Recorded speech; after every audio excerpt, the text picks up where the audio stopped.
Bueno, entonces vamos a continuar con el curso del doctor Juan Estrada en el contexto de la Cátedra Augusto García.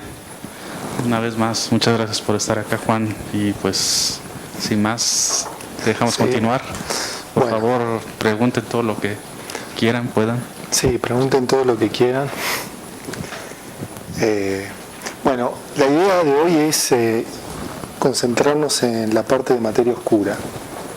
Ayer vimos cómo la evolución de la geometría en el universo y la dinámica de galaxias y de cúmulo de galaxias nos apunta a que el universo está formado, la energía del universo es más o menos 70% dark energy, que es esta forma de energía de vacío que discutimos ayer y con los experimentos para medirla. Y hoy nos vamos a concentrar en esta parte que es como el 27%, que es materia oscura. Y para poner números, ¿no?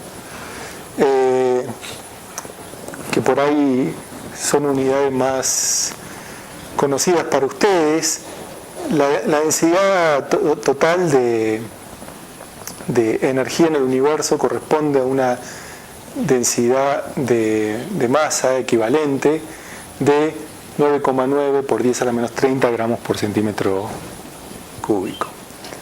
Y la parte de dark matter es, casi el 30% de eso, ¿está bien? Entonces esto es 1 protón y medio por metro cúbico, para que tengan una idea de lo que significa buscar estas partículas. Me parece que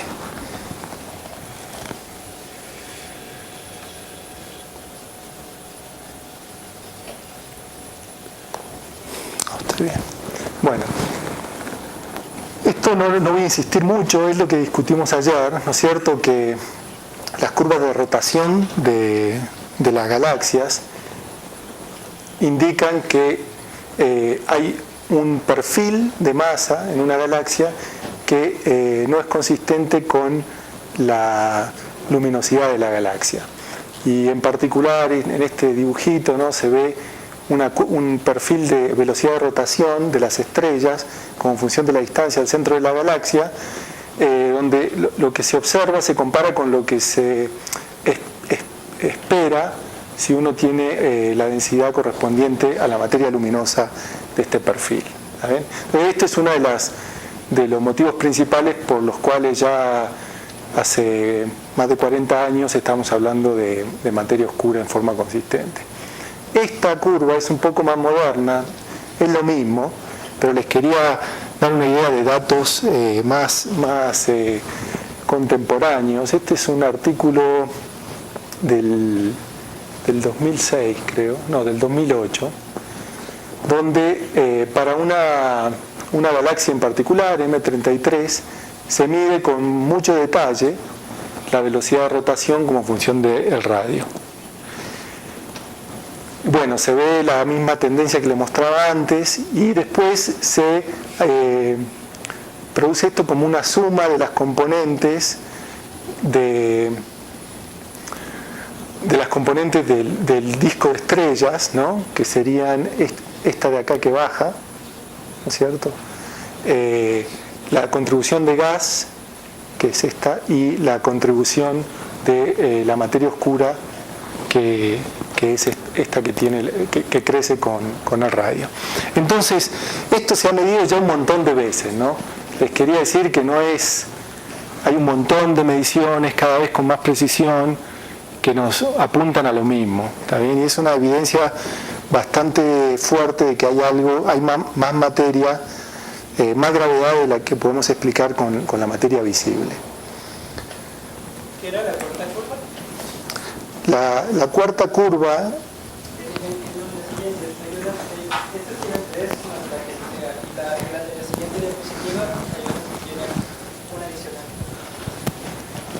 Pensé que tenían 3 también. Sí, tienen 3. Pero por ejemplo la última. Ah, la última. O la segunda. Sí, no sé qué es esta. Esta tiene 4, sí, no sé qué sería. Tendría que mirar de nuevo el artículo. Después puedo mirar la referencia.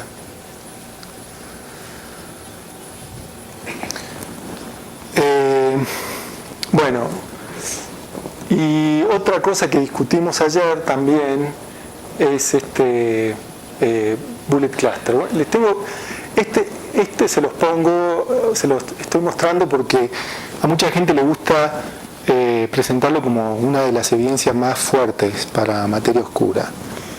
En este caso son 2 cúmulos de galaxias que se atravesaron y se separó la parte gravitatoria que se mide con lentes gravitatorias, ¿no? Que está pintada de azul acá, con el gas que se mide con instrumento de rayos X, que está pintado de rosa. En mi opinión, esta no es una evidencia muy importante para empezar una industria de investigación en materia oscura, ¿no? Porque es una sola observación y en cosmología ya estamos un poco más allá de basar todo en una sola observación. Sin embargo, es un caso bien interesante para mirar, ¿no? Y bueno, cuando yo digo que es una observación, mis amigos me muestran que hay otro cúmulo que es igual, ¿no? De Masked Ball Cluster, que también no se ven los colores muy bien, pero también se separan las 2 componentes. Bueno, entonces tenemos este problema, ¿no? En el universo habíamos dicho que la densidad de materia oscura es 1 protón y medio por metro cúbico, pero nosotros estamos en una galaxia y acá la densidad de materia oscura es mucho más grande, ¿no es cierto? Son más o menos 300.000 protones por metro cúbico. ¿Está bien? Deberíamos poder verla. Parece un número grande.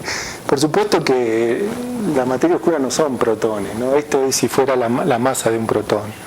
Y si la materia oscura es pesada, el número de partículas es mucho más bajo. Bueno. Igual son muy ligeras entre densidad grande. Claro. Si son muy... si la interacción, ¿no? si la interacción que tienen con las partículas estándar es muy débil, es muy difícil de verlas. Ese es el problema realmente que tenemos, ¿no? Bueno, acá les trato de dar una lista de las cosas que sabemos que esta partícula responsable de la materia oscura debería ser, y en realidad es más fácil decir las cosas que sabemos que no puede ser. ¿Está bien? Entonces, bueno, como les mostré al principio, ayer, y con las rotaciones de la galaxia se ve de forma bastante clara, es que no son las estrellas. ¿Está bien? Entonces ese no es la materia no es la materia luminosa que está en las estrellas. Algo que no les conté en detalle, pero que uno podría tratar de buscar en las observaciones del cielo, es buscar nubes de materia normal que no emitan luz. Pero bueno, nosotros descartamos esto porque se vería el efecto de la radiación cuando pasa por esas nubes, ¿está bien? Y es parecido a lo que se ven con rayos X cuando pasan por una nube de materia. Pensamos que no es antimateria porque debería producir una radiación gamma de la aniquilación que no se detecta, ¿está bien? Y después uno se podría imaginar que la materia oscura está distribuida en cúmulos, ¿no? del tamaño de una galaxia, de cosas oscuras, pero eso produciría una señal de lente gravitatoria muy fuerte que tampoco que tampoco la vemos. Entonces, no es materia brillante, no son bariones que producirían radiación de rayos X, no parece ser antimateria porque no vemos la señal de los gamas de aniquilación de la antimateria, y no parece estar en cúmulos compactos que producirían una señal de lente gravitatoria muy, muy evidente. Bueno, entonces, ¿qué cosas nos quedan? Ayer hablamos sobre la formación de estructura en el universo y cómo uno puede escribir la ecuación de un oscilador armónico para ver cómo evoluciona la estructura, las perturbaciones de masa en el universo, ¿no? Cómo se van formando los cúmulos de galaxias y cómo los halos de materia oscura. Bueno, resulta que para que eso sea cierto, para que la formación de estructura en el universo se vea como la podemos ver ahora, la materia tiene que ser no relativista, porque si es relativista sirve para borrar un montón de esta estructura. Entonces por eso se dice que la materia oscura es cold, ¿no? Es fría. Por eso el modelo estándar de materia oscura es un modelo de materia oscura fría, no relativista. También decimos que tiene carga eléctrica nula, es neutra, y le voy a contar en un segundo un poquito de esta historia. Y como no la vemos todo el tiempo, a pesar de que los números no son tan chicos, ¿no? En términos de partículas, en este cuarto, por ejemplo, decimos que tiene una interacción muy débil, ¿no? Con la materia normal. Bueno, le dije que una de las cosas que creíamos es que la materia oscura era neutra, no tenía carga eléctrica. Sin embargo, en los 70, la gente estuvo pensando en charge mass particles, ¿no? CHAMPs, como partículas de materia oscura, y con unas cuentas, ¿no? De calcular la densidad. En un ratito les voy a dar una idea de cómo se puede calcular la densidad de una partícula cósmica, la densidad de relic density, relic abundance, ¿no? Y asumiendo cosas simples, una partícula CHAMP relativamente pesada podría ser un candidato a la materia oscura, ¿no? Daría la densidad que uno observa. Esta de Rújula y otros, ¿no? Que trabajaron en este artículo, también mostraron que si uno tiene una partícula cargada de materia oscura, esa partícula puede capturar un electrón y volverse algo como un átomo de hidrógeno pesado. ¿Está bien? Se vería como una partícula, como un hidrógeno pesado, con la misma química, ¿no? Que podría formar agua, y eventualmente esa partícula formaría agua y uno la encontraría en el mar, ¿no? Agua pesada en el mar, donde el hidrógeno en realidad está reemplazado por esta partícula de materia oscura cargada. Entonces la gente ha hecho esta búsqueda, ¿no? Bueno, primero se puede estimar cuál es el agua, la cantidad de agua pesada con materia oscura, ¿no? En el mar, dado el número de la edad de los océanos. Y bueno, en este artículo, sí, creo que es en el artículo de Rújula, que lamentablemente no puse la referencia, pero hacen la cuenta de la densidad de agua pesada, ¿no? De esta forma especial, y la densidad de agua normal en los océanos debería ser 3 por 10 a la menos 5, la masa de la partícula de materia oscura y la densidad de la materia oscura en el universo. Sin embargo, uno va y la gente lo ha hecho, ¿no? Trató de buscar cuánta agua pesada hay realmente en los océanos y es mucho menor. Entonces este es uno de los siempre uno escucha que bueno, es poco probable que la materia oscura sea cargada, pero este es uno de los constraints más grandes, ¿no? En cómo podría ser esta materia oscura cargada.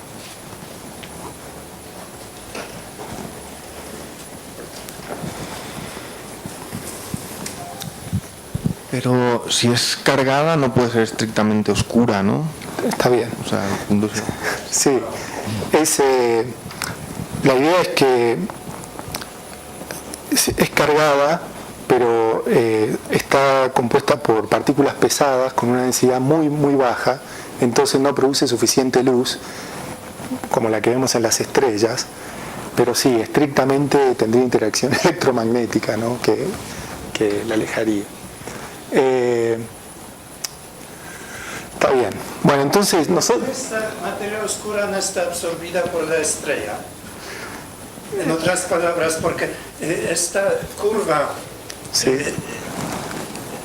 de rotación dice que, o se puede suponer que es una nube de materia Sí. oscura. ¿Y por qué no se contrae en la estrella? ¿Por qué no se contrae en el disco estelar, donde está todo el... Exactamente. Sí, cuando se forma una nube de materia oscura, se forma en típicamente en un elipsoide, ¿no es cierto?, donde todos los bariones y la materia oscura está toda distribuida con el mismo perfil en este elipsoide. La materia es que no es oscura, ¿no?, que tiene interacción entre ellas, empieza a sentir fricción y se empieza a enfriar, irradiar y produce este disco. La materia, Fricción electromagnética. claro, en otras palabras. la materia oscura no tiene ese Y así no. Ok. Entonces, por eso la materia oscura mantiene esa forma elipsoidal del halo y no forma el disco que conocemos nosotros como una galaxia. ¿Está bien? Bueno,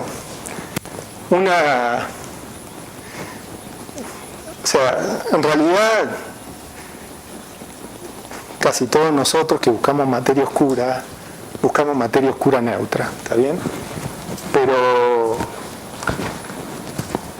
incluso hace unos pocos años, Rocky Kolb, ¿no?, prestigioso físico,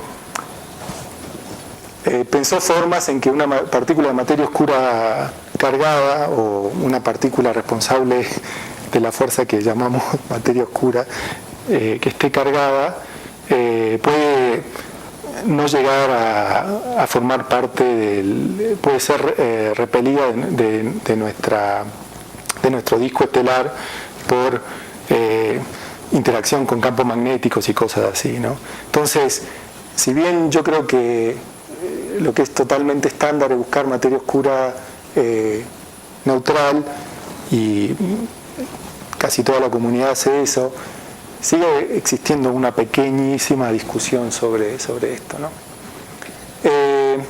Bueno, ahora les voy a tratar de demostrar cómo uno puede estimar la densidad de materia oscura si se imagina que existe una partícula primordial en el universo con cierta masa, ¿no?, mx. Entonces el universo empieza muy caliente y se va enfriando y se va volviendo cada vez menos denso, ¿no es cierto?, como discutimos ayer. En el caso de un universo temprano en el universo, ¿no?, cuando el universo tiene una temperatura alta y una densidad alta, entonces la materia oscura se produce, ¿no?, por interacción de otras partículas. Se produce porque la temperatura, la energía de esta partícula es mucho más alta que la masa de la materia oscura, entonces se produce fácilmente, y como la densidad es alta, estas se juntan, se aniquilan y producen partículas normales. Entonces la densidad se mantiene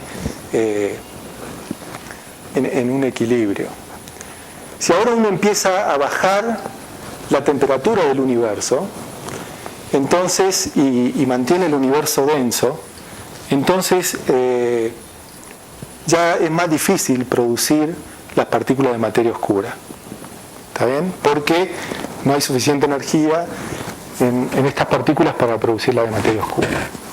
Sin embargo, como el universo sigue siendo denso, el proceso inverso ocurre. Eso significa que es más fácil aniquilar materia oscura que producirla. ¿Está bien? Entonces la densidad baja. Y finalmente, cuando el universo se vuelve frío, pero además de muy baja densidad, no se produce materia oscura porque la densidad es baja, no se aniquilan porque estas no se encuentran nunca, ¿no? Nunca se encuentran para aniquilarse. No se produce materia oscura porque la energía de estas partículas es baja, no se aniquilan porque estas no se encuentran nunca, ¿no? En el universo están suficientemente separadas como para que no interactúan, y entonces se congela la densidad, y esto es lo que se llama densidad relic density, ¿no? No sé cómo sería el nombre en castellano en este minuto, pero entonces uno empieza con un universo donde está generando y aniquilando materia oscura. De a poco, a medida que el universo se enfría, se empieza a aniquilar más de lo que se genera y eventualmente se desacopla. ¿Está bien? Y esto pasa con todas las partículas. ¿Tá? De esta forma se puede calcular la densidad de cualquier cosa. Bueno, hay algo que se llama the WIMP miracle, ¿no? Que es, me salté a explicarles lo que era un WIMP, ¿no? Pero WIMP es un candidato de materia oscura que está caracterizado por la escala de interacción electrodébil, ¿no es cierto? Entonces uno puede mirar con esto dibujito que les hice hace un rato, ¿no? Uno puede ver que a medida que avanza el tiempo, la densidad de una partícula, ¿no? Empieza a bajar hasta que se desacopla y queda constante. Y el momento que se desacopla depende de la sección eficaz de esa partícula, ¿no? Mientras más alta sea la sección eficaz, más se va a aniquilar y va a bajar más la densidad. Bueno, el milagro, ¿no?, de WIMP miracle, que es lo que hizo que todo el mundo busque materia oscura con interacción débil, es que si uno pone en estas condiciones una partícula, ¿no?, donde la escala característica es cerca de 100 GeV, entonces la densidad de materia oscura, que la densidad de esta partícula resultante en el universo, es del mismo orden de magnitud que la densidad de materia oscura.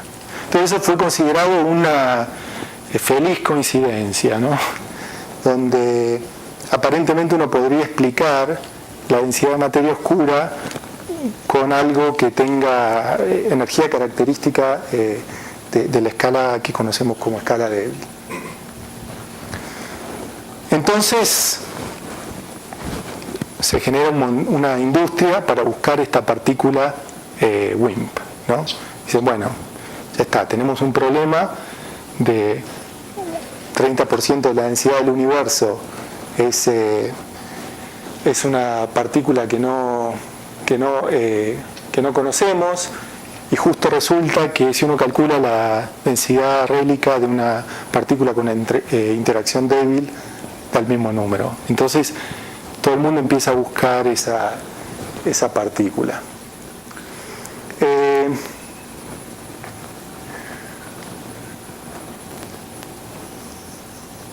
Los primeros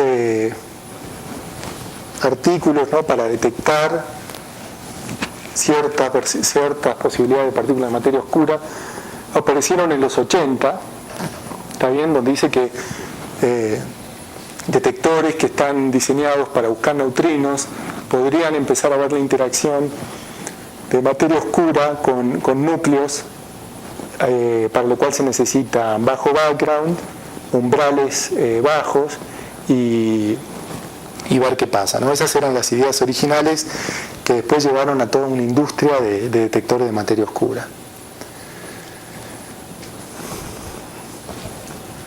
Entonces, ¿qué pasa cuando ahora uno tiene una partícula de materia oscura que quiere hacer interactuar con un detector, ¿no? Si si tenemos un fotón que interactúa con una red cristalina en este caso, entonces el fotón tiene una interacción electromagnética, así que va a haber los electrones y esa va a ser nuestra señal. Cuando tenemos un neutrón o una partícula de materia oscura sin carga, entonces la interacción va a ser con el núcleo. Entonces lo que uno necesita hacer para buscar materia oscura es tener un detector con una radiación de fondo suficientemente baja, ¿no? Un background bajo, para que no haya otro tipo de interacciones que nos confundan, y buscar en ese detector interacciones de baja energía donde algo le pega a un núcleo y se ve el retroceso de ese núcleo, ¿no? Esa es la estrategia para buscar estas partículas de materia oscura.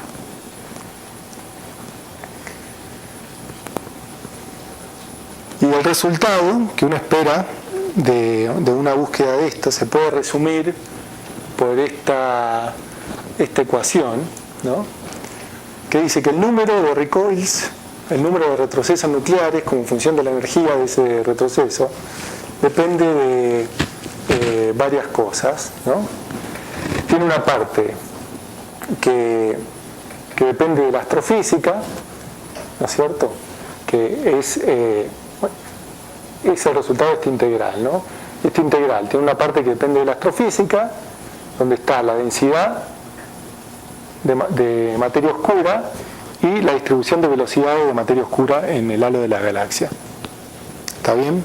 Nosotros, la imagen que tenemos es que hay un halo, ¿no?, en nuestra galaxia, donde hay una distribución de Maxwell para la velocidad de las partículas de materia oscura en ese halo.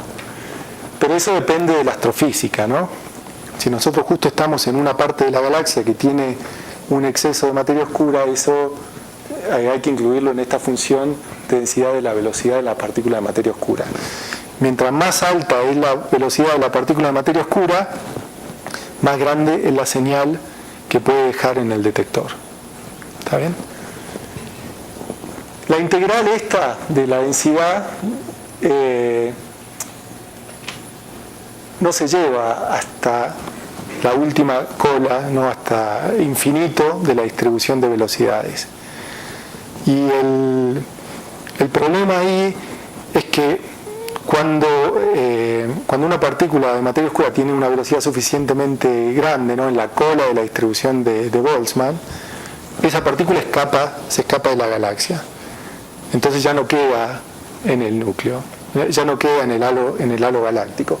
Por eso es que esta integral va desde 0 hasta una velocidad máxima. Esa velocidad máxima es en realidad una limitación muy grande para los detectores de materia oscura, ¿no? Porque la velocidad máxima impone un límite para ver una partícula de materia oscura. Si la partícula de materia oscura es liviana, la única forma de verla en el detector es dándole mucha velocidad. Y si la velocidad tiene un corte de velocidad máxima, entonces hay detectores que nunca van a ver la partícula liviana de materia oscura. ¿Está bien? ¿Y materia oscura está en equilibrio termal o no? La materia oscura sí, está en equilibrio termal con su mismo. Sí, pero con este corte, ¿no? Ajá. Con este corte de velocidades. Porque como no interactúan, tampoco no pueden... interactúan antes, ¿no? Claro, interactúan antes, no se termalizan todo el tiempo, no llegan a irradiar energía para termalizarse ahora.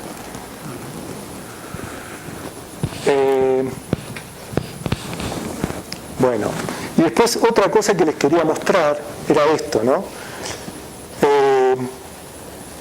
Este es el número de retrocesos nucleares como función de la energía, el espectro que uno mediría en el detector para una partícula de materia oscura liviana y una partícula de materia oscura pesada, ¿no? Entonces, la partícula de materia oscura liviana produce un montón de recoils nucleares a baja energía y a alta energía no produce nada. Entonces, cuando empecemos a ver la búsqueda de materia oscura con detectores reales, se van a dar cuenta que los detectores ponen un umbral en energía. Y ese umbral en energía se traduce en un umbral en masa de la partícula de materia oscura que pueden buscar. ¿Está bien? Y bueno, y la otra parte, dijimos la astrofísica, la física del detector, ¿no? El tipo de señal que deja el recoil en el detector, que se lo voy a mostrar en un segundo. Bueno, y para que tengan una idea de los números, no sé si se llega a ver la escala, pero acá dice 10 a la menos 1, 10 a la menos 2, 10 a la menos 3, eventos por tonelada por kilo electrón volt por año. ¿Está bien? O sea, es difícil encontrar una de estas partículas de materia oscura por el rate de recoils que deja, ¿no? Esta es una partícula de materia oscura pesada y una sección eficaz que está en el límite de lo que se puede detectar ahora. Entonces el número, ¿no? Para que tengan una idea, si uno quiere construir un detector para mirar una partícula de materia oscura de 100 GeV, ¿está bien? Entonces tiene que hacerse un detector que pueda mirar recoils nucleares de decenas de keV, ¿está bien? Pero el detector tiene que tener un background, ¿no? Una radiación una radiación de fondo que esté por debajo de un evento por tonelada por año. ¿Se imagina? Una tonelada de detector tiene que ver menos de un evento por año. Es difícil, ¿no?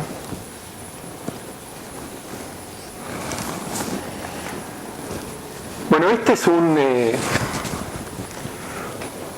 un gráfico que muestra el estado de la búsqueda de materia oscura de hace unos años, hace 3 años o 2 años.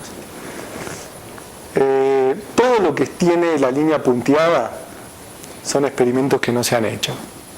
La línea que no es continua son experimentos que no se han hecho. ¿Está bien?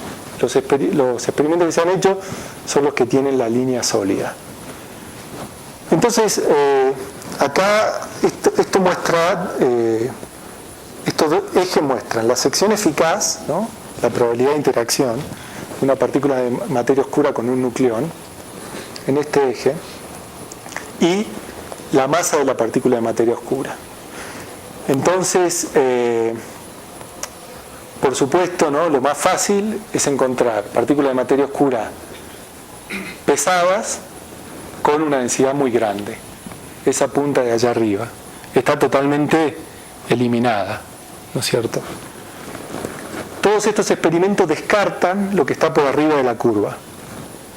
Entonces, a medida que pasa el tiempo, los experimentos van poniendo límites que dicen, bueno, la sección eficaz de la materia oscura, de la interacción de materia oscura con nucleones, tiene que estar por debajo de este límite o a la izquierda de esta curva. Y lo que pasa acá es que los detectores tienen un umbral. Entonces, como les mostré antes, el umbral se convierte en un límite para masas livianas. Entonces, estos detectores tienen dos limitaciones. Acá las señales de materia oscura son grandes, ¿no? Son más de decenas de kilo electrón volt, y la limitación viene por la masa del detector, la masa del detector que uno está usando. En este otro extremo, las señales de materia oscura son muy pequeñas, y el límite en la detección viene por el umbral del detector que uno está usando. ¿Está bien?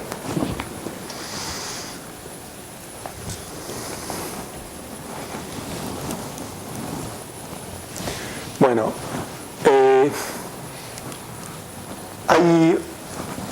hay una señal que uno trataría de buscar si sospecha que tiene una detección de materia oscura,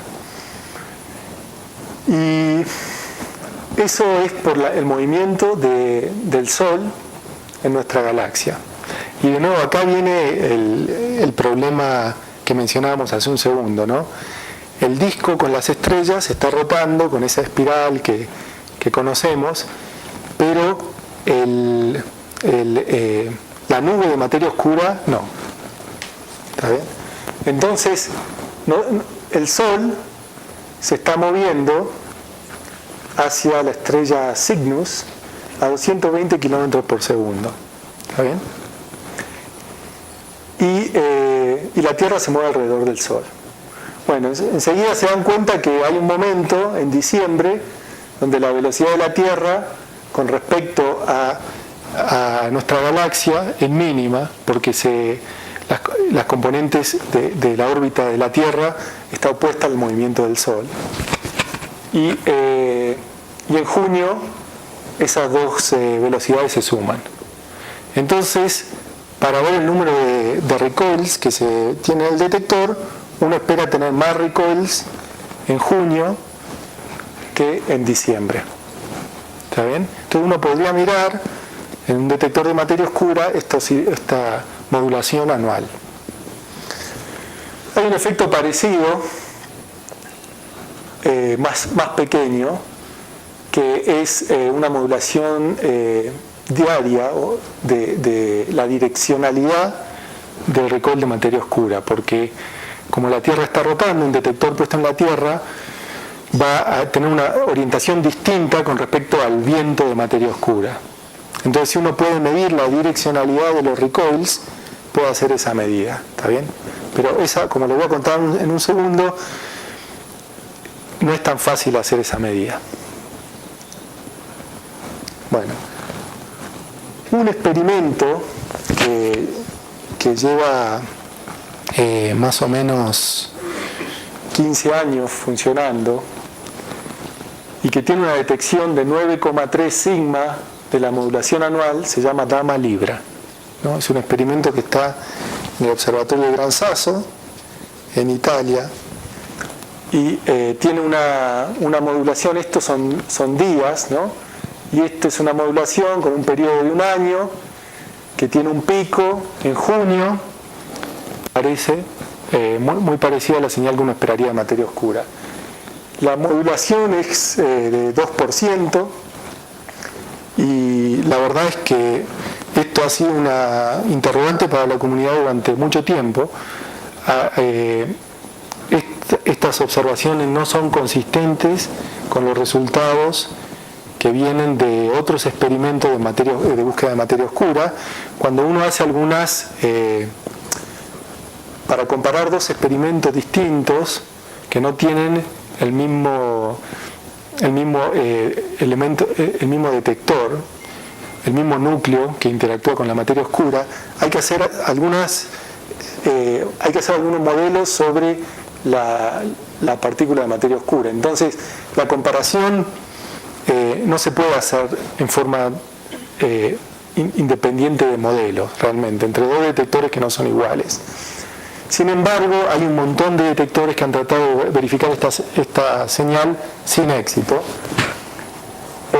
La comunidad, el experimento Dama Libra está hecho con cristales de sodium iodine y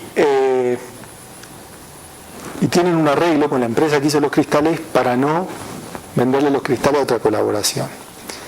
Entonces ha sido muy difícil producir cristales con la misma pureza para repetir el experimento. Sin embargo, está muy cerca la comunidad de hacerlo ahora, y probablemente en los próximos años haya un experimento que use el mismo tipo de cristales en otro laboratorio tratando de ver esta misma señal. Eso va a ser bien interesante. Bueno, ahora les voy a empezar a contar algunos detalles de detectores de materia oscura con la idea de después darles un poco más de énfasis al detector de materia oscura con el cual estoy trabajando en estos días, ¿no? Bueno, en general, los detectores de materia oscura se pueden dividir en detectores de carga, detectores de luz y detectores de fonones. Los mejores detectores son los que ven más de una de estas señales, ¿no?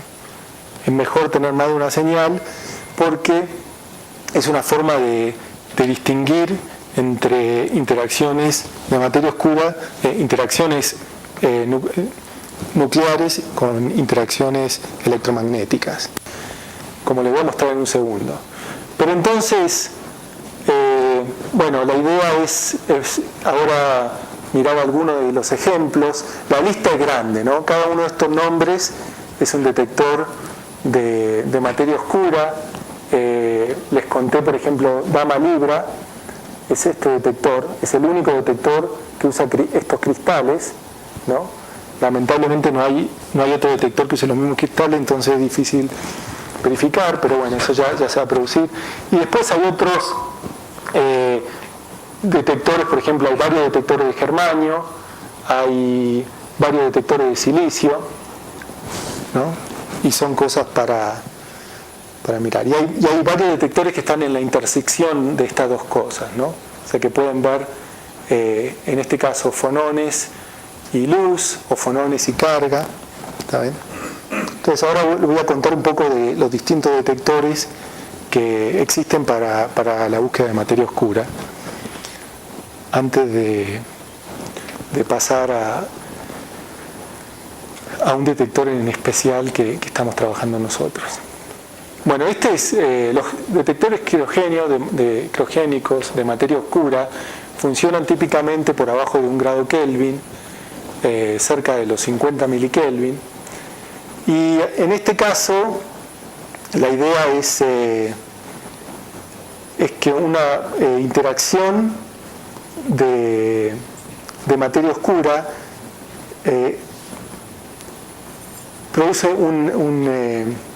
produce calor en el detector, y con un termómetro muy sofisticado se puede medir esa deposición de energía. ¿Está bien? ¿No? En el caso de muchos de los detectores criogénicos de materia oscura, lo que se usa es un Transition Edge Sensor, ¿no? TES, que es un detector superconductor que se opera en la temperatura de transición. Entonces se vuelve un termómetro muy sensible, porque a esa temperatura es donde el material pasa de resistivo a superconductor, y entonces puede haber diferencias de temperatura muy chicas.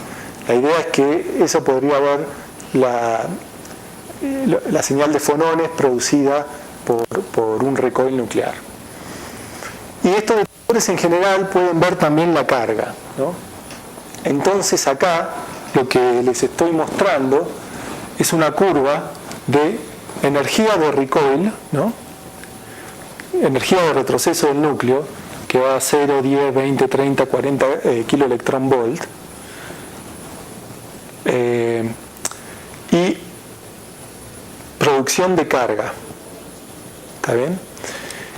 Entonces se ven dos bandas, ¿no? La banda cerca de 1 es donde la energía la fracción en la producción de carga está cerca de 1, porque toda la energía del retroceso nuclear, toda la energía del recoil, se transforma en carga de ionización. Y eso es cierto para las interacciones electromagnéticas, ¿no? Que son interacciones de ionización. Para eventos donde se produce un retroceso nuclear, y no una interacción electromagnética, sino un choque elástico de una partícula con el núcleo, entonces la ionización es mucho más baja. Entonces estos detectores, comparando la señal producida por el termómetro, que está en este eje, ¿no?, y la señal de ionización en el eje vertical, pueden separar interacciones con el núcleo de interacciones con los electrones.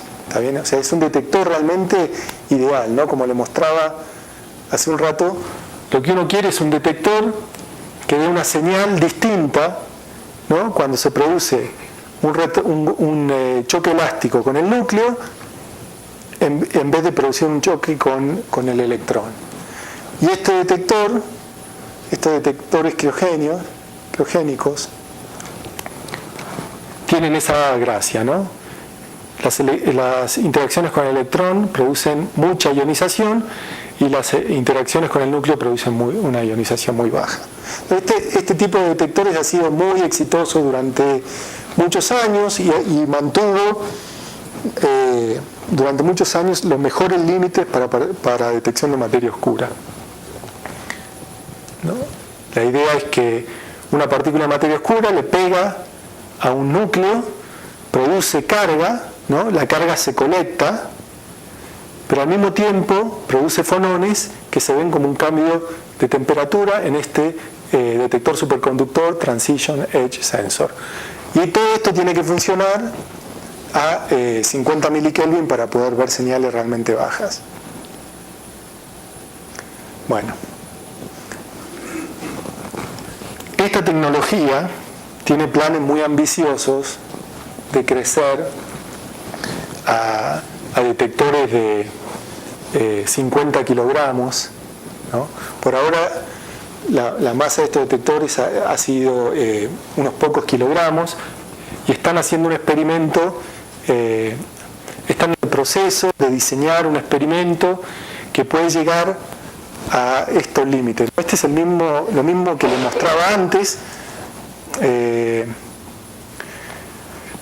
y estos son los límites que existen ahora, y estas curvas pintadas serían la mejora que producirían con esta tecnología yendo a 50 kilogramos y 400 kilogramos. Hay algo que me olvidé de decirles, que le voy a contar ahora sobre esto, ¿no? Le mostré cómo son la detección de las curvas de límites producidos por los distintos experimentos, pero acá abajo se ve esta curva amarilla. Y esta curva amarilla es la señal que uno espera, o el límite que uno espera por el scattering coherente de neutrinos que vienen del Sol o de supernovas, ¿no? Y ellos producen un background en los detectores que va a hacerlo muy difícil bajar por abajo de esta línea, ¿no? O sea, es el background de scattering coherente en los detectores. Ese se llama el piso de neutrinos en los detectores. Y lo que le quería contar es que, bueno, la comunidad está enfocada en llegar a ese piso de neutrinos ahora, y este tipo de experimento que se está empezando a diseñar para el 2020 está planeado para empezar a mirar adentro de ese background de neutrinos. Otra tecnología que es muy exitosa es los gases nobles liquificados, ¿no? Los líquidos nobles, si quieren, ¿no? Como argón líquido, xenón líquido, donde se construye un tanque, ¿no? Un tanque, en este caso es una esfera de argón líquido, y con un montón de fotomultiplicadores para mirar la señal de luz que se produce cuando un retroceso nuclear se genera por una partícula de materia oscura o un neutrón en este tanque. ¿Está bien? Entonces se produce luz, ¿no? Se detecta esa luz, y mirando la forma del pulso se puede diferenciar entre luz generada por un retroceso nuclear o luz generada por una interacción con el electrón. ¿Está bien? Entonces, qué sé yo, existe algo cerca de 1 tonelada funcionando en 2013, y hay planes muy grandes, ¿no? 3,6 toneladas que empezó a tomar datos a final del año pasado. Hay un grupo mexicano, creo, trabajando en DEEP, me parece. No estoy seguro. Bueno, de todas formas, esta es otra tecnología. Esta tecnología apunta a partículas de materia oscura pesadas y tiene la gracia de que se puede escanear muy rápido, ¿no? Les había contado que lo más ambicioso que estaban pensando con detectores de criogenia, con los detectores de estado sólido como el que les mostré hace un minuto, eran 40 kilogramos, acá ya estamos en unas cuantas toneladas. ¿Está bien? O sea que esto es para crecer los detectores en forma mucho más económica. Construir estos cristales de germanio y de silicio en cantidades de toneladas es muy caro. ¿Está? Y bueno, y si se acuerdan, lo que les había dicho es que en esta región uno tiene que crecer la masa del detector y en esta región, ¿no?, uno tiene que bajar el umbral del detector. Así que los experimentos de cristales que funcionan a 50 milikelvin, cristales criogénicos, están optimizados para esta región de masas bajas, mientras que los experimentos de gases nobles están optimizados para esta región. Ok.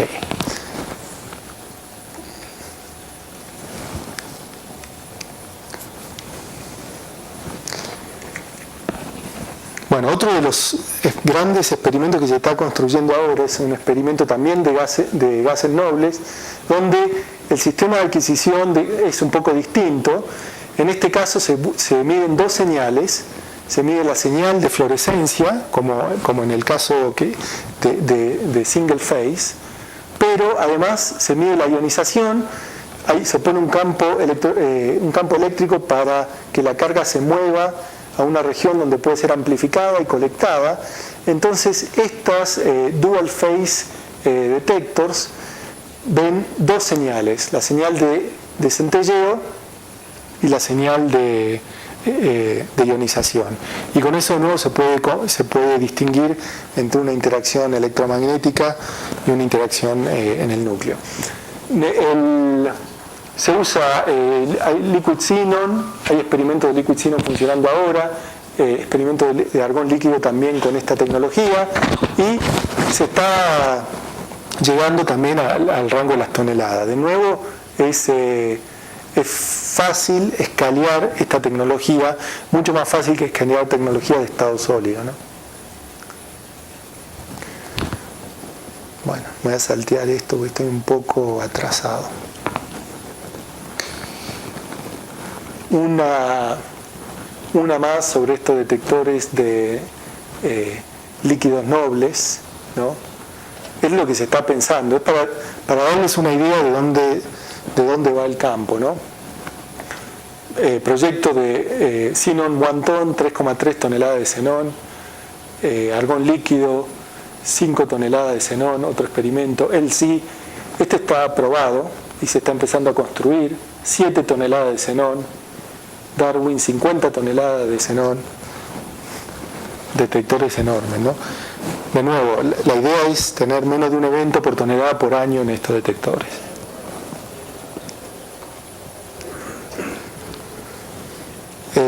Bueno, hay otro experimento que usa cámara de burbujas, pero se me está haciendo un poco tarde.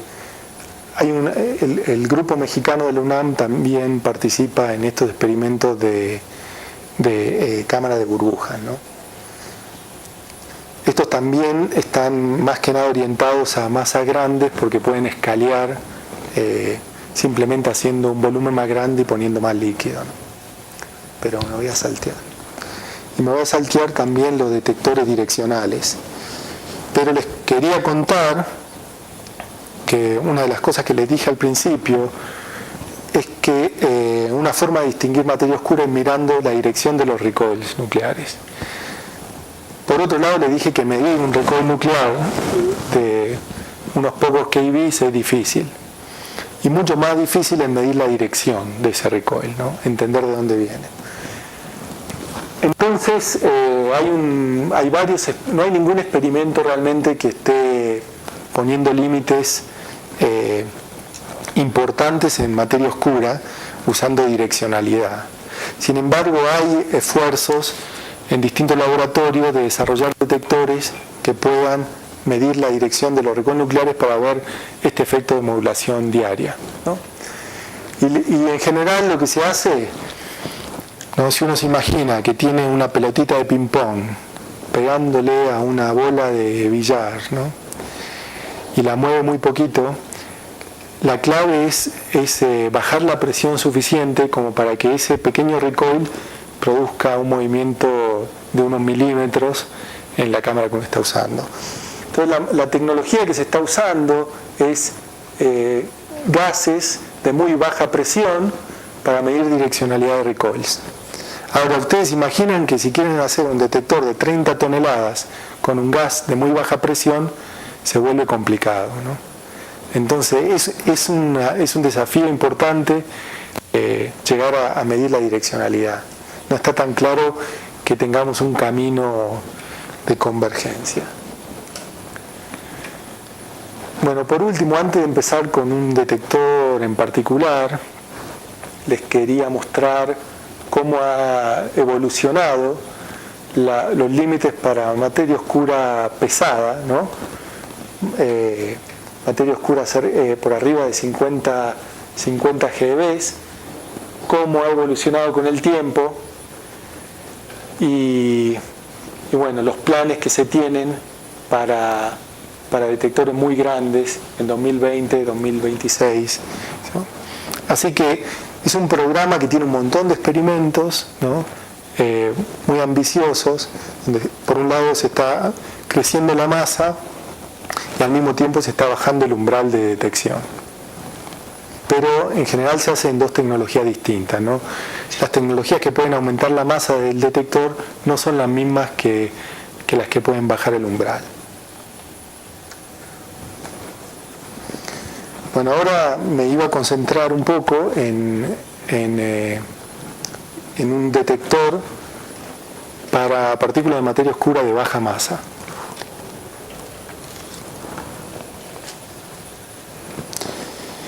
Estos son los mismos límites que les mostraba antes, pero ahora concentrándonos en la región de baja masa. ¿Está bien? Acá están 10 GeV y estas son las secciones eficaces. Y como ven, en esta región los detectores no pueden ver nada, ¿no? Porque el umbral es demasiado grande. Sin embargo, justo en el borde de detección hay un montón, hay unos cuantos experimentos que tienen alguna sospecha de haber visto una señal. El más conocido probablemente es este DAMA, ¿no? DAMA Libra, que tiene estos dos contornos de partículas de materia oscura livianas que son consistentes con la modulación anual que vieron, ¿no? Que tiene muchísima significancia, pero no ha podido ser verificada en otros experimentos. Por otro lado, en el 2013, un experimento usando cristales de germanio produjo este contorno después de haber visto un exceso en los eventos en su detector. Y también apuntaba a partículas de materia oscura liviana, ¿no? Por abajo de 10 GeV. Y como se imaginan, esta parte de acá ha sido un despelote grande, ¿no?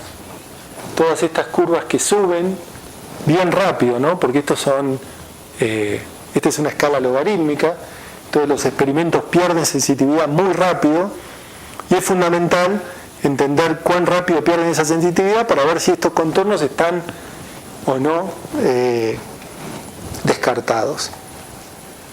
Entonces se necesita realmente detectores que no sufran de este problema de umbral acá abajo, ¿no? Y que puedan llegar más a energías más bajas.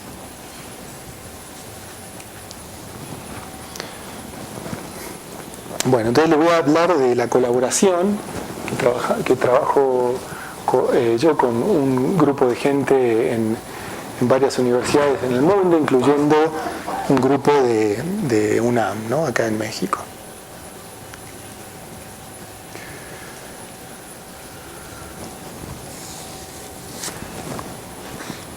La idea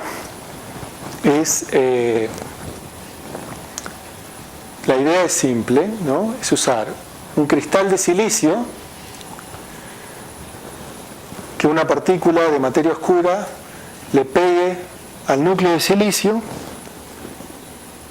y ver la ionización producida por el retroceso de ese núcleo de silicio. ¿Está bien? Como cristal de silicio vamos a usar un detector, un CCD, que ahora les voy a mostrar en un segundo por qué. Pero bueno, cuando se produce esa ionización, saltan un electrón y un agujero, salta un electrón a la banda de conducción. Nosotros en realidad colectamos el agujero, colectamos cargas positivas, y eso es lo que medimos en nuestro detector. Bueno, acá les voy a tratar de convencer por qué un CCD es realmente la herramienta adecuada para este experimento, ¿no? Lo que uno quiere hacer es tener un experimento que tenga un umbral de detección muy bajo. ¿Está bien? Y un detector, si uno tiene un detector, el ruido electrónico del detector depende de la capacidad del detector, ¿no? Si se imaginan, para los que no han trabajado con detectores en electrónica, ¿no? Se imaginan un balde de agua. Mientras más grande es el balde de agua que yo tengo, más difícil es medir una cantidad chiquita de agua, ¿no es cierto? Entonces, tener un detector masivo significa, en general, que es más difícil medir una cantidad pequeña de carga. Por eso, la gracia que tiene el CCD, un detector de tipo CCD, es que está acoplado por carga, ¿no? Entonces, está hecho por un montón de baldes con agua que juntan el agua, y eso le tiran la carga a otro arreglo que finalmente la pone en el último elemento, que es el que permite la medición. Entonces, si bien yo tengo un detector grande para juntar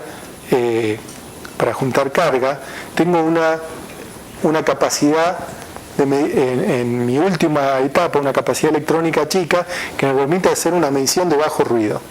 Entonces, con esto puedo hacer una medición con un ruido electrónico de un par de electrones, ¿no? Puedo tener un detector que me mide 2 electrones. Bueno, estos detectores fueron inventados para otra cosa en el 74. La gente que los inventó se ganó un premio Nobel en el 2009, ¿no?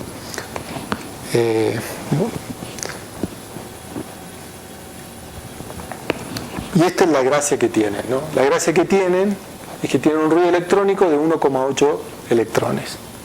O sea, si yo miro, sin ponerle carga, miro cuál es la señal que tienen esos píxeles, me da una distribución centrada en 0 con un ancho de sigma 1,8.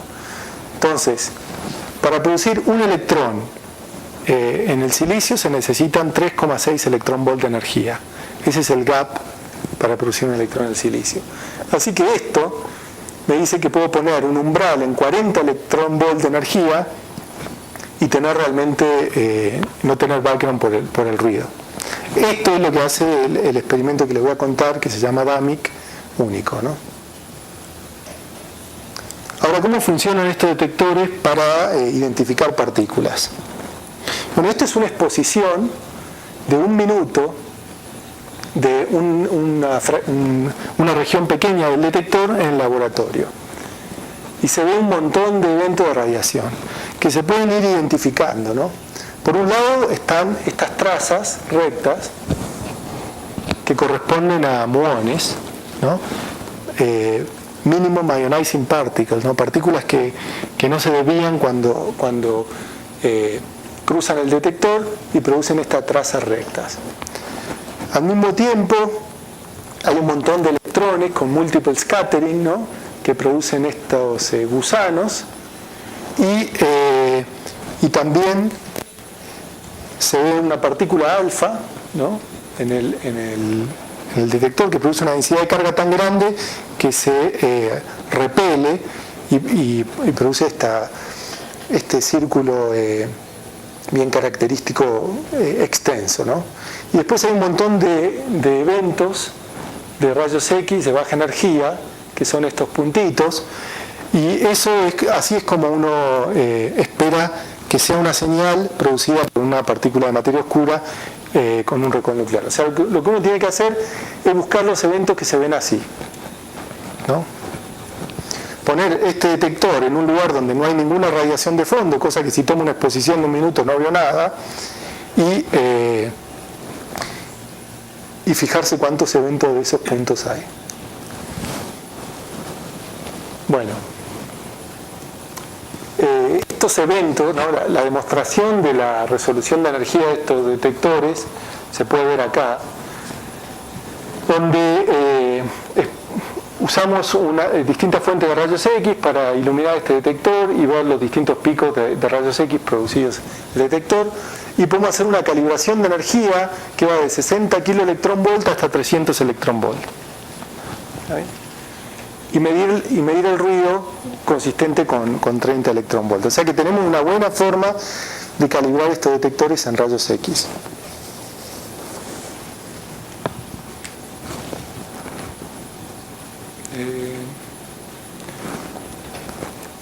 Bueno, este es de nuevo una imagen de un dibujo de nuestro detector, ¿no? Y lo que les quería contar es que podemos detectar en qué lugar, ¿no? El detector tiene 2 caras y son 650 micrones de espesor, y de acuerdo al tamaño de la deposición de carga que vemos, podemos ver en qué posición a lo largo del eje Z se produjo la interacción.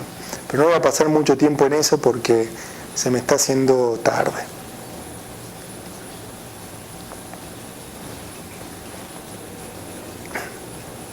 Bueno, y ahora les voy a contar un poco del análisis de este experimento para que vean cómo se pone un límite en el experimento de materia oscura que hacemos con DAMIC, ¿no? Bueno, DAMIC funciona desde el 2012 en el laboratorio SNOWLAB, 2 metros bajo la tierra, que es equivalente a tener 6.000 metros de agua, ¿no? Arriba. Este es el detector que tenemos instalado. Es una cámara de vacío de cobre con detectores metidos en esta pequeña caja de cobre, un escudo de radiación de plomo, electrónica afuera. Todo esto se arma, ¿no? se bombea porque está al vacío, y los detectores se enfrían a 150 grados bajo cero. Todo el detector entra acá, ¿no? O sea, cuando lo quisimos llevar a SNOWLAB, lo agarramos en Fermilab, lo metimos en este pequeño camioncito y manejamos hasta Sudbury, donde nos entrenamos como trabajadores de la mina de Sudbury, y pusimos al detector bajo la tierra, ¿no? El laboratorio SNOWLAB es un lugar bien espectacular. Uno baja en la mina y tiene que caminar aproximadamente 1 milla por los túneles para llegar al laboratorio, que es una cámara limpia muy espectacular. Y bueno, entre las cosas que tiene que hacer en el camino es darse una ducha y cambiarse toda la ropa para realmente poder trabajar en este laboratorio, que es increíble tener una sala limpia de esa envergadura, 2.000 metros bajo la tierra, en una mina que está funcionando, ¿no? Esa cámara de cobre que le mostré está rodeada por un escudo de plomo y afuera un escudo de polietileno. La parte de plomo sirve para frenar la radiación electromagnética y el polietileno sirve para frenar los neutrones. Esto es como se ve al final, ¿está bien? Son 21 centímetros de plomo y 42 centímetros de polietileno. El detector que está acá adentro funcionando de nuevo a 150 grados bajo cero, y la parte interna de nuestro escudo de plomo es plomo de un galeón español muy antiguo que tiene muy baja contaminación de plomo 210, ¿no? Estos son los detectores que usamos. Ahora estamos usando detectores de 16 megapíxeles, ¿no? Están todos construidos en un paquete de cobre, porque se puede conseguir cobre de muy alta pureza isotópica. Entonces, de esa forma se baja la radiación que viene de los materiales que se usan para el detector. ¿Está bien? Y bueno, tratamos de hacer una caja hermética para evitar la radiación infrarroja. Estamos en el medio de instalar 100 gramos de masa activa, ¿no?, que corresponde a 18 CCS. Bueno, estos son 100 gramos de masa activa comparado con decenas de toneladas que les estaba contando antes, ¿no? Porque este experimento está optimizado realmente para masas de materia oscura muy bajas. ¿Está bien? Bueno, les voy a contar una curiosidad de nuestro detector. Lo que uno tiene que hacer entonces es tener un detector con un umbral de energía muy bajo y ponerlo en un lugar con baja radiación. Lo que nosotros necesitamos es que este detector vea menos de una partícula cada 2 días. Yo les mostré hace un segundo lo que pasaba si poníamos el detector en el laboratorio por 1 minuto. ¿Está bien? Entonces, una de las consideraciones que hay que tener es que hay un isótopo, silicio 32, que es parte del silicio, ¿no?, que puede ser una contaminación isotópica en nuestro detector que está hecho de silicio. Y este silicio 132 tiene un decaimiento con una vida media de 153 años en un proceso beta que tiene un paso intermedio después de 14,2 días, decae a fósforo 32 y después de 14 días vuelve a decaer con una vida media de 14 días. Entonces uno puede buscar en el detector un mismo píxel que tenga estos 2 eventos, porque esta es la única contaminación o la contaminación más importante que nosotros creemos que nuestro material detector puede tener, ¿no? Entonces uno lo que hace es mirar las imágenes, ¿no?, y cuando ve un evento que parece un decaimiento beta, se queda mirando ese píxel hasta que ve otro decaimiento beta originado en el mismo píxel con el tiempo característico correcto y puede medir por primera vez cuál es la contaminación isotópica de silicio 32 en este tipo de detectores, ¿no? Y nosotros hicimos una medida que, bueno, tiene un impacto para todos los experimentos de materia oscura que quieren usar silicio, ¿no?, porque al final todos usamos silicio que viene de la misma fuente. También podemos caracterizar los eventos de uranio y torio, que son los isótopos radiactivos más comunes que se ven en la naturaleza, y podemos medir las componentes de uranio y torio que tienen nuestros detectores. Bueno, ahora estamos en un rate de eventos de 5 eventos por kilogramos por día. ¿Está bien? Entonces ahora cuando llegamos a ese rate de eventos, después de hacer varias iteraciones en los materiales de nuestro detector, es que empezamos a instalar más masa. Ahora les voy a contar cómo se hace la búsqueda de materia oscura en este detector. La forma como corremos este detector es: limpiamos el detector toda la carga que tiene, esperamos 8,3 horas, ¿no?, 30.000 segundos, y después leemos toda la carga que tiene el detector. O sea que tenemos exposiciones de aproximadamente 8 horas y contamos los eventos candidatos de materia oscura en estas exposiciones largas. Y al mismo tiempo tenemos estas exposiciones de 0 segundos que nos permiten medir el ruido.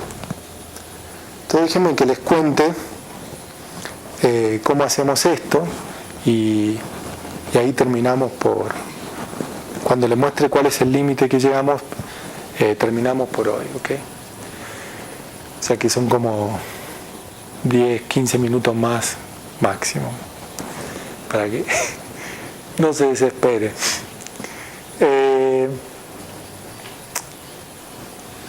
La idea es que tenemos este tipo de eventos detectados en nuestro detector, hacemos un fit a una función gaussiana bidimensional, ¿no?, y medimos el likelihood de que ese hit venga de una distribución gaussiana bidimensional o simplemente de ruido, ¿no?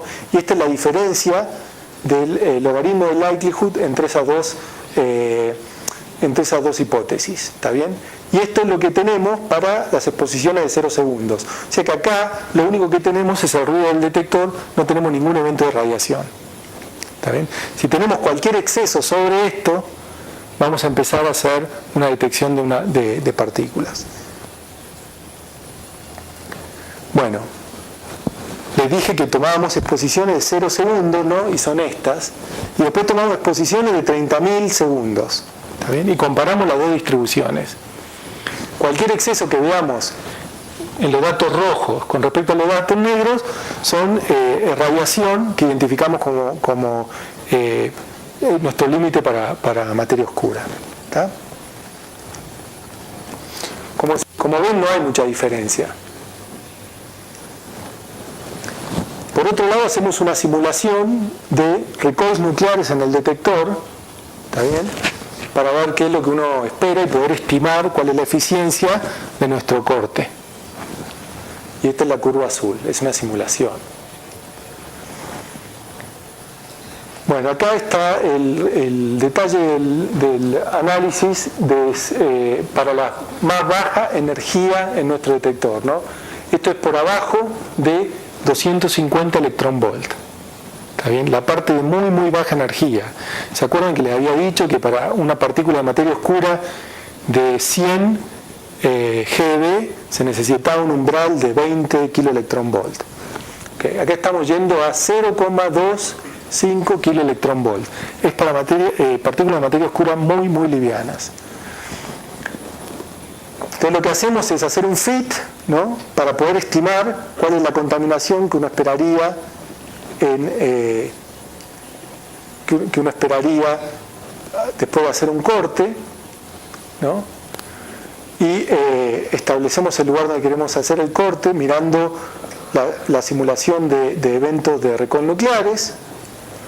Con esta simulación podemos estimar una eficiencia para la detección de los eventos de recoil nucleares, ¿no? Y la eficiencia, como ven, ¿no?, depende de los detalles de cómo leemos el detector, puede llegar a un 30% de eficiencia, cerca de los 60 electronvolt. ¿Está bien? Esta es la curva importante para...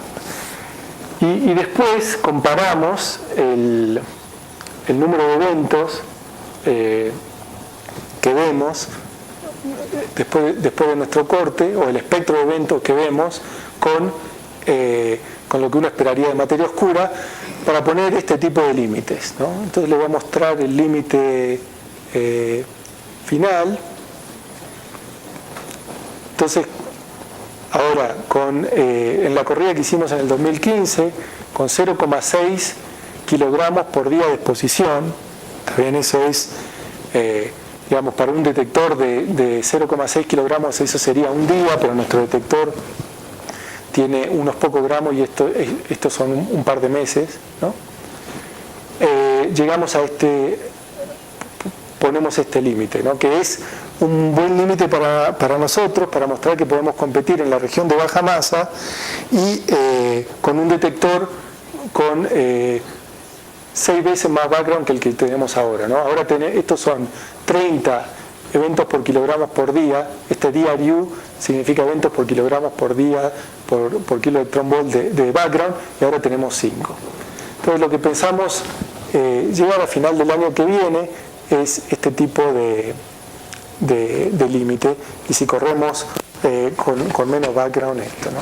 Entonces esa es la idea del experimento DAMIC.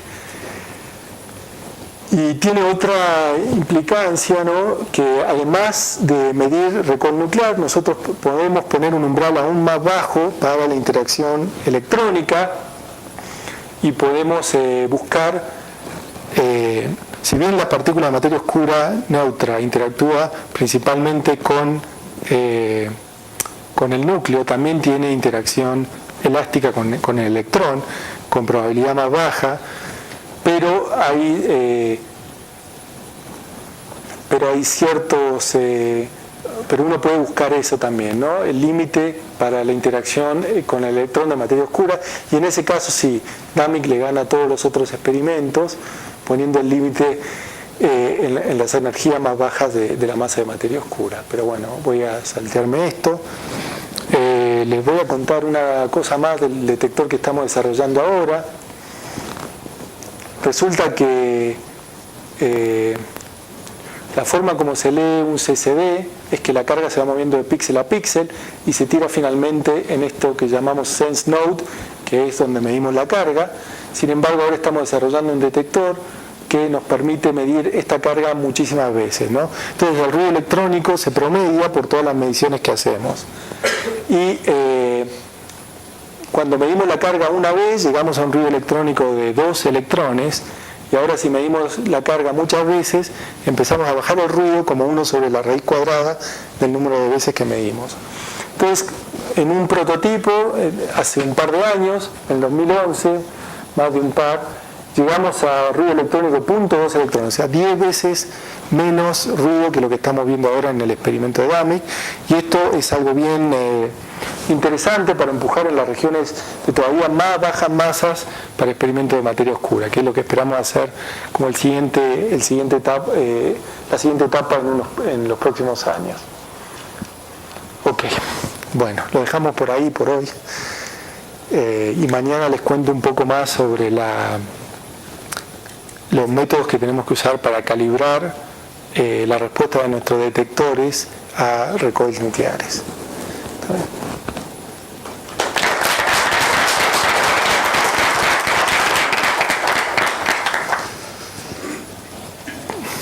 Tiempo para preguntas.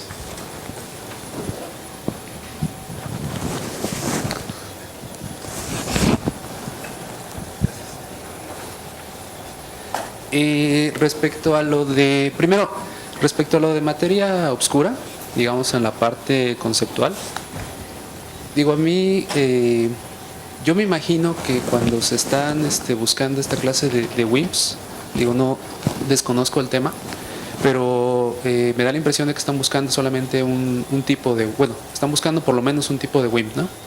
Y me parece curioso porque estamos hablando de que la materia oscura es el 20 y tantos % de las componentes del universo, ¿no? Y si en el 4% tenemos todo un zoológico, pues es sospechoso, ¿no? De que, exacto, que el otro 27 sea solo una componente. Y eso me viene a la mente porque a la hora de ver los límites que su experimento está poniendo, parece que no coinciden con lo que Dama está supuestamente observando, ¿no? Entonces existiría la posibilidad de que fueran cosas distintas lo que están observando, ¿o? Sí, bueno, el asunto de dónde buscamos la materia oscura,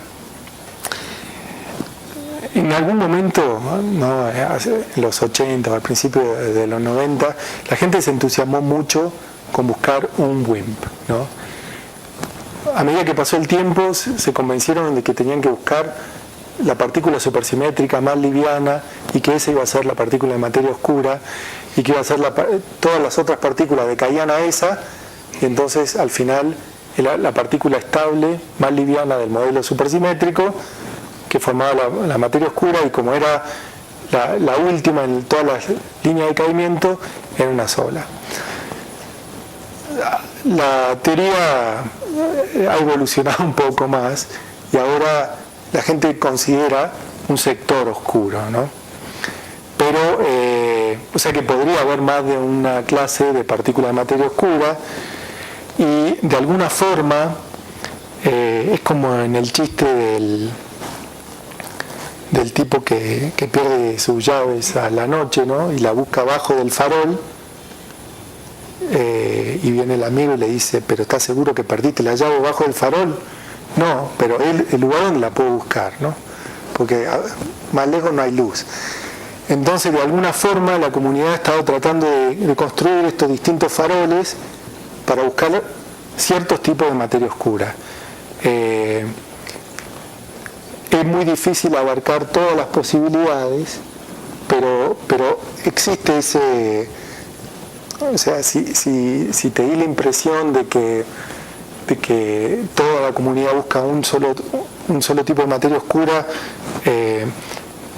es una impresión no totalmente cierta, ¿no? Hay distintos grupos que buscan distintas formas de materia oscura, si bien la mayor parte está en esta línea principal. Después, en el tema de la comparación con Dama, cómo Dama tiene un núcleo que no ha podido ser usado en ningún otro experimento, ¿no? Un cristal que no se ha podido usar en ningún otro experimento. Es posible, siempre se puede imaginar que por algún motivo raro la materia oscura interactúa, o algún tipo de materia oscura interactúa con ese cristal de una forma distinta que como interactúa con el silicio. Entonces, hasta que hagamos un experimento exactamente igual, no vamos a poder descartar sin depender de un modelo, ¿no? Y eso es algo que falta todavía. O sea que es cierto, las dos cosas son ciertas. Puede haber más partículas de materia oscura y puede ser que el proceso que Dama libre está mirando sea distinto que el que estamos buscando todos nosotros. Gracias.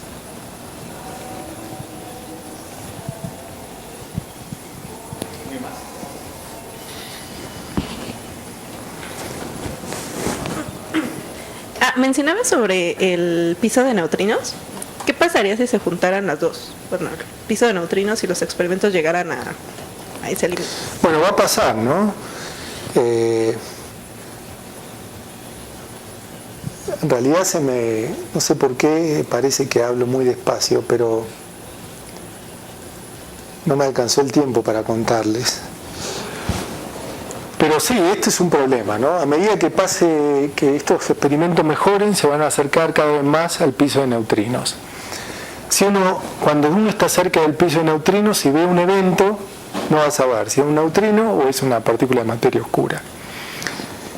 Para solucionar ese problema, hay que medir esta interacción coherente. Y hay muchos esfuerzos, ¿no?, tratando de hacer una buena medición de esta interacción coherente para poder estimarla bien, asegurarse que no haya ninguna física nueva en el sector de los neutrinos que cambie el nivel de este piso de neutrinos, de forma que por ahí, si vemos una señal ahora, viene de neutrinos, ¿no? En realidad es muy difícil saber. Bueno, nosotros trabajamos juntos en un experimento para medir eso, ¿no? Para medir este piso, para medir el scattering coherente de neutrinos, para poder poner un constraint fuerte a ese piso. Por ahí, si me alcanza el tiempo, mañana podemos llegar a discutir eso un poquito.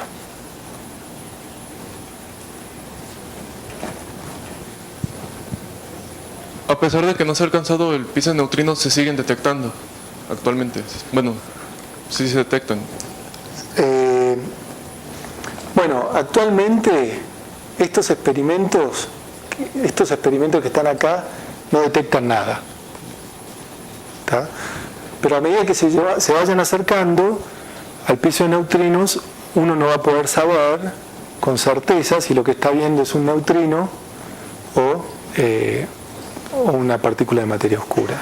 O sea que por ahora no hay exceso de eventos que parezcan indicar que estamos viendo los neutrinos. Entonces, actualmente no hay forma de discriminarlos. No, los neutrinos producirían un scattering elástico, coherente, con el núcleo que se ve igual que el de una partícula de materia oscura. La forma de distinguirlos es esta, ¿no? O sea, los neutrinos, bueno, la historia es un poco complicada porque parte de los neutrinos vienen del Sol, ¿no? Pero uno podría pensar que los neutrinos no van a tener exactamente la misma modulación anual que la materia oscura. Justo resulta que los neutrinos también vienen del Sol, ¿no? Entonces, como la Tierra, también van a tener una modulación anual que puede ser distinta, esa parte que viene del Sol. Pero este tipo de cosas, la direccionalidad y la modulación anual, son cosas que nos podrían permitir distinguir entre muchos eventos de materia oscura y muchos eventos de neutrinos.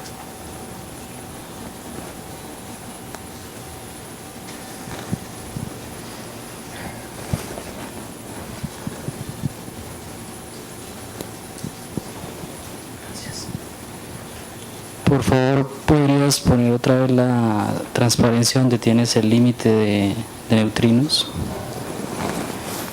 ¿Ese límite proviene de la predicción del modelo estándar? Sí, Y es de la dispersión neutrino-núcleo coherente. exacto. Los demás límites que tienes también vienen de la dispersión neutrino-núcleo, materia oscura, núcleo coherente. Sí. Ok, ¿qué sucedería si tienes una partícula de materia oscura suficientemente energética que no te produzca una dispersión coherente, sino una dispersión inelástica? ¿Cómo controlarías, cómo se controla esa parte? Sí, sería un lindo problema, ¿no?, para tener, porque entonces uno probablemente usaría otros detectores, ¿no?, para detectar cuando ya no estamos mirando un recoil nuclear coherente de baja energía, probablemente uno usaría otro tipo de detectores que miran el resultado de la interacción no coherente, ¿no? Las partículas que salen de esa interacción no elástica, ¿no? Y bueno, los límites estos cambiarían un montón, pero lamentablemente las partículas de materia oscura son con energías tan bajas, ¿no?, que no dan para mirar eso. ¿Podrías ir a la gráfica donde tienes el número de eventos en función de la energía de retroceso, por favor? Por ejemplo. Exacto. ¿Cómo se explica que el número de eventos sea mayor, por ejemplo, para el xenón que para el germanio? Eso es justamente por el número de nucleones que hay, ¿no? Es por el número atómico. Claro, por la coherencia, ¿no? La sección, el número de eventos aumenta porque la sección eficaz aumenta, ¿no? Entonces, en el silicio, que es un núcleo más chico, hay menos interacciones que con núcleos grandes por la coherencia, ¿no? Porque interactúa con más partones al mismo tiempo. Ok, gracias.